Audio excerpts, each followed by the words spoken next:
The power goes out without warning. One moment the kitchen is lit, the kettle humming, the radio murmuring something about the miners. The next, darkness, complete and sudden. A silence that rings in the ears, thick with the smell of coal smoke and cold air. It is January 1974.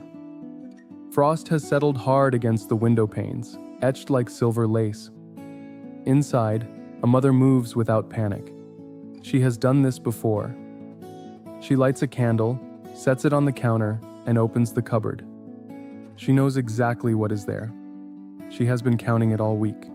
Every tin, every bag of flour, every ounce of butter. This is not a story about recipes.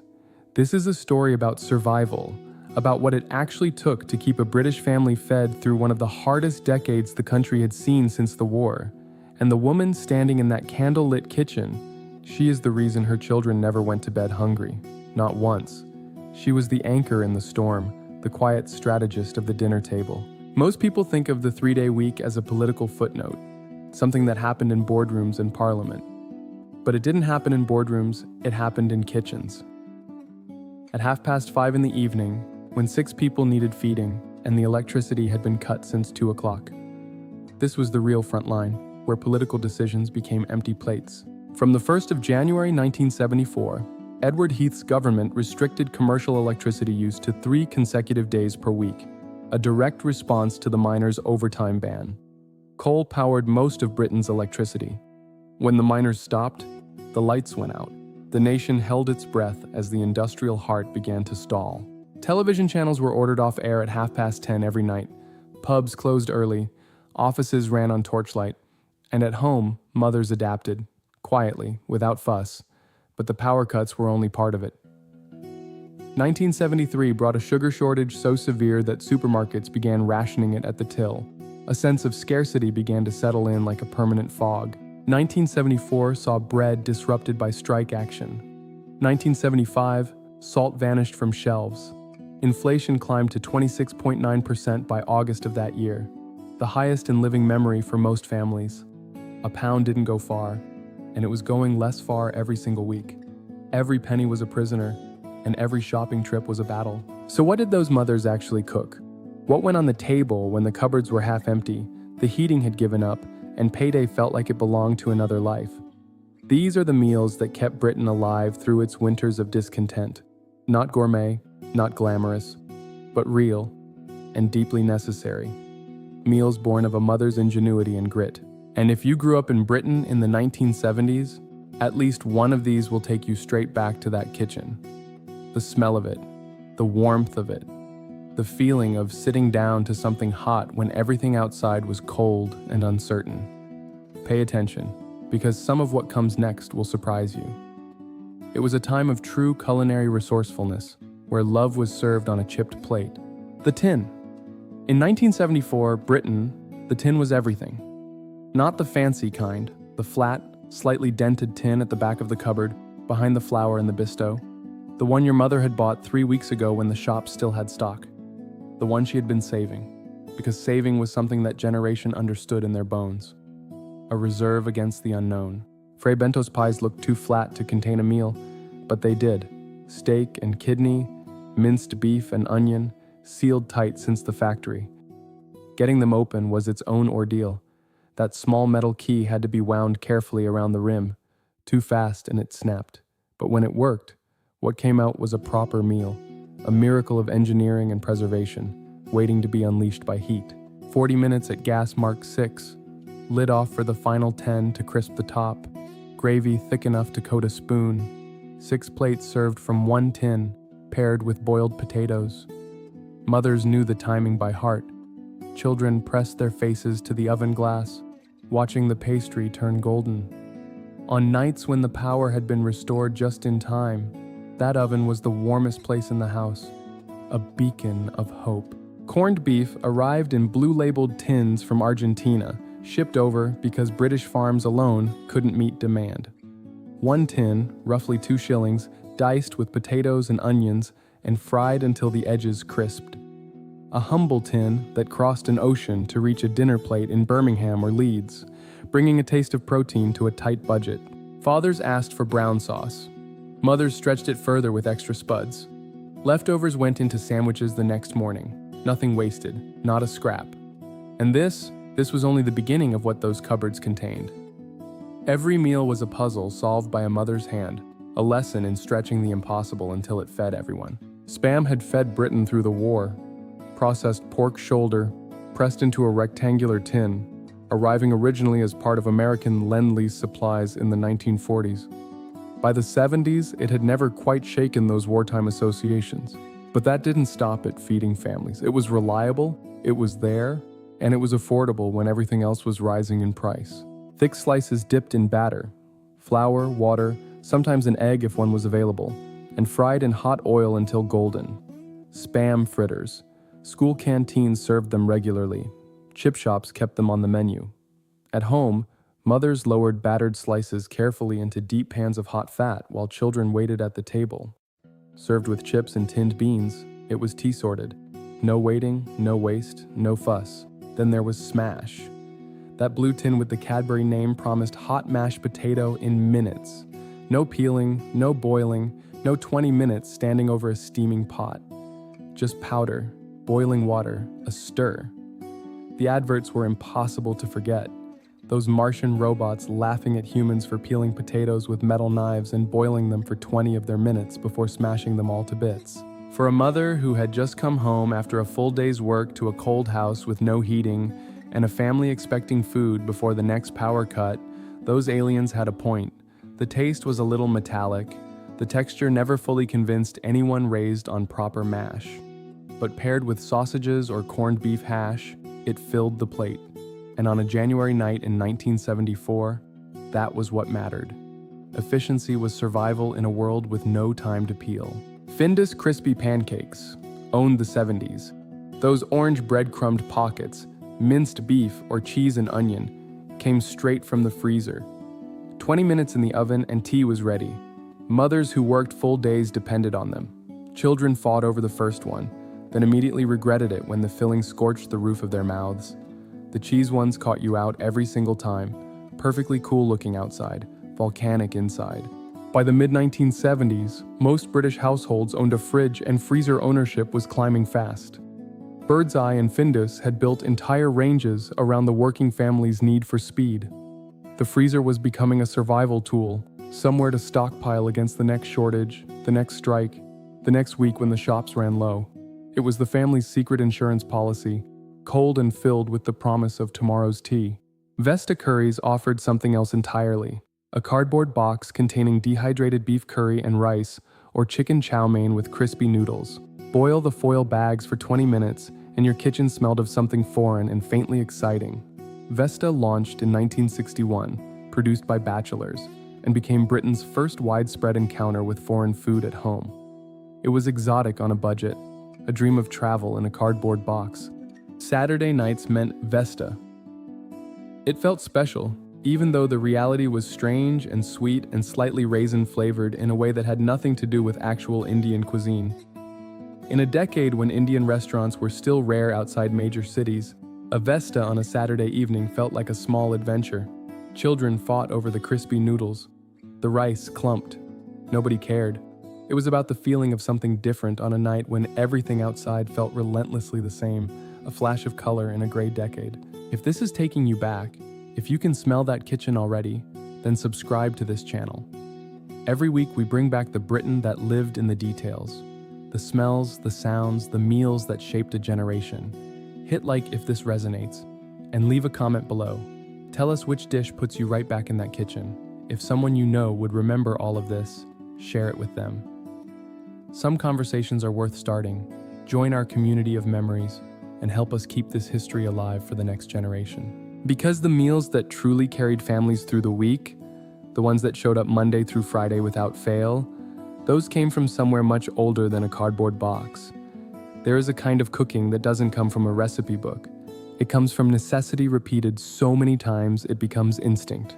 It lives in the hands before it lives in the head. And in 1970s Britain, that cooking happened every single day in kitchens that were too cold, with ingredients that were never quite enough. Toad in the Hole was one of those meals. Standard pork sausages laid in a roasting tin and surrounded by Yorkshire pudding batter, flour, eggs, milk, the cheapest batter in British cooking. The secret every mother knew was this: the fat had to be smoking hot before a single drop of batter went in. You heard it the moment it was right. That violent sizzle as the batter hit the tin, the edges seizing immediately, the middle staying soft and custardy. Get it wrong and you had a flat, greasy disappointment. Get it right and the batter rose proud around the sausages, golden at the edges, perfect for soaking up onion gravy. Children always wanted the corner pieces. Fathers got the sausages. Mothers took whatever was left. It was a hierarchy of the hearth, a small daily triumph over limited means, where everyone had their place and everyone was fed. Lancashire hot pot carried the weight of the industrial north. In mill towns, Burnley, Bolton, Rochdale, places built on cotton and coal, hot pot was more than a meal. It was identity. Layers of thinly sliced potato and onion, chunks of mutton rather than lamb because mutton was cheaper and the butcher always had it, baked slowly in a deep pot until the juices reduced into something dark and rich. It was the taste of the industrial heartland, slow cooked for a fast-moving world. You put the pot in first thing in the morning. By the time the afternoon shift ended and boots were scraped at the back door, the whole house smelled of it.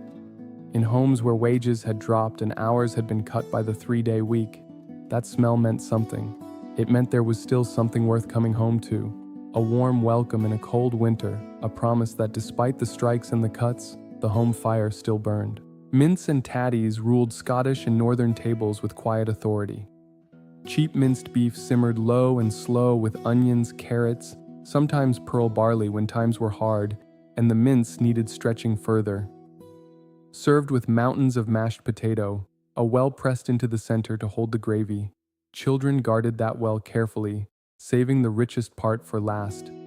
That was not poverty on display, that was skill. Hard-won, passed down, entirely unsung. Cauliflower cheese completed the picture on nights when there was no meat at all. Not as a side dish, as dinner. A whole cauliflower smothered in thick cheddar sauce, sharpened with mustard powder, baked until the top caught color. Served with boiled potatoes and bread to mop up the dish, it cost almost nothing and fed everyone. On nights when the budget had truly run dry, that baking dish was the best thing in the world. A golden island in a sea of scarcity. These were the meals that showed up without announcement. No occasion, no celebration. Just Tuesday, just winter. Just a mother who had already decided before she even took her coat off what was going in the pot and how long it needed. But there were nights, and every family had them, when even these meals felt like abundance compared to what was actually on the table. And that is the part of this story most haven't heard told out loud. There is a line that exists in every decade, in every country, that most people never discuss openly. The line between getting by and genuinely struggling. In 1970s Britain, that line moved constantly. And on the nights when that line was crossed, British mothers reached for things that cost almost nothing. Bread and dripping was one of those things.